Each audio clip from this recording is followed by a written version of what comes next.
6월 3일 대통령이 직접 나서서 석유 개발 가능성에 대해서 브리핑을 했었죠. 여론조사꽃에서 이 브리핑에 대해 여론을 알아봤는데요. 대통령이 석유 개발 가능성이 높다고 판단해서 직접 나선 거라고 생각하는 비율이 28.2에서 29.7%밖에 되지 않았어요. 김어준 공장장은 대통령 지지율 정도 나온 거라고 했죠.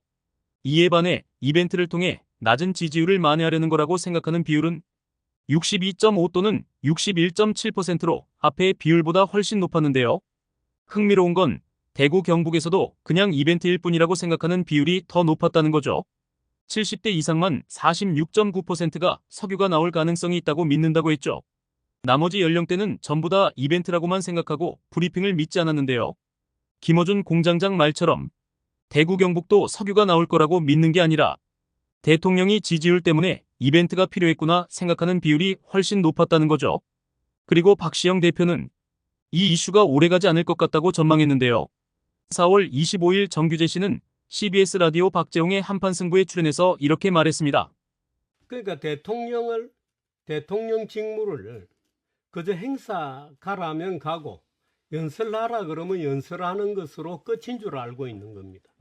그러니까 대통령이 국정으로부터 분리되죠. 결국 행사, 이벤트, 그리고 연설뿐 국정은 없다는 분석인 건데요. 이벤트밖에 할 줄 모르는 대통령. 어쩌면 출범 때부터 지금까지 이벤트뿐이었는지도 모르죠. 총선 한 달 전에 다스베이다에 출연한 유시민 작가는 이렇게 말했습니다.